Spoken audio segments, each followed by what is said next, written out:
Ah, the outlet mall, America's favorite full-contact sport. It's that magical place where we satisfy our primal urge to hunt for a bargain. You think you're getting luxury for less, like you've hacked the system. I hate to break it to you, but you're not the hacker. You're the one being hacked. Welcome to the Great Outlet Mall Lie. Originally, outlets were actual outlets. Factories had literal clearance centers attached to them. They sold true factory seconds, stuff that was slightly messed up or just last season's overstock. It was messy, it was unorganized, but the deals were real. You paid for the ugliness. But by the 90s, brands realized that people loved the idea of a deal more than the reality of a defect. They crunched the numbers and realized, wait, why sell true leftovers when we can just make new leftovers? And so the concept of made for outlet was born. This is where the deception gets sneaky. Today, roughly 80% of products in outlets never saw a retail store. The retail version of these jeans uses high-grade denim, real copper hardware, and takes time to make. The outlet version? It's made in a different factory, using cheaper fabric, plastic buttons, and a simpler stitching pattern. They keep the logo because that's what you're paying for, but they cut the quality to make the margin. It looks like a belt, but it might wear out in 6 months instead of 6 years.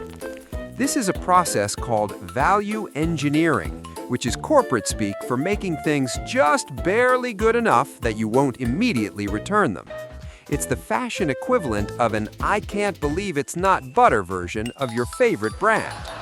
The core trick is psychological, and it works every time. Anchoring bias. When you see that manufacturer's suggested retail price of $250, your brain fixes that number as the true value. So when you see the outlet price is $79.99, you don't evaluate the item's worth. You just evaluate the size of the discount. Your brain doesn't see a shirt. It sees a $170 profit. You just made money by spending it. But the MSRP is often fictional. The shirt was never meant to sell for $250. It's an imaginary number designed to make $80 seem real. It bypasses critical thinking and targets your hunt and gather instincts. But wait, there's more math to ignore. Have you ever noticed outlet malls are rarely in the city? No, they are conveniently located in the middle of nowhere, requiring a pilgrimage.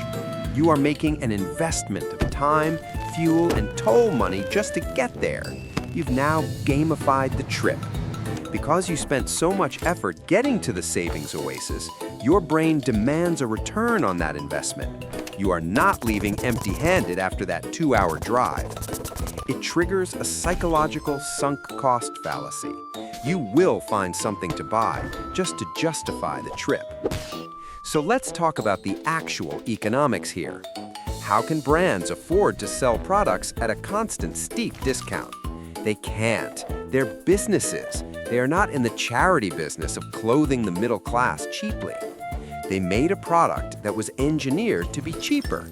They lower their cost of goods sold. If you shave 5% off the material cost, 10% off the labor by simplifying construction, and another 5% off marketing for that specific line, suddenly your profit margin on an $80 outlet sweater is higher than the profit margin on the $200 retail sweater.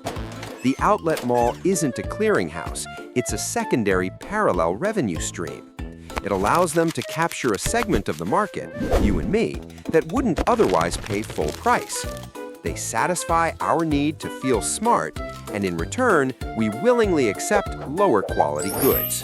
It's a brilliant, cynical system where everybody wins, except your wallet and your expectation of quality. So how do you actually win? You don't play. If you want the real brand, wait for a sale at the actual retail store. The quality will be higher, and the discount will be genuine.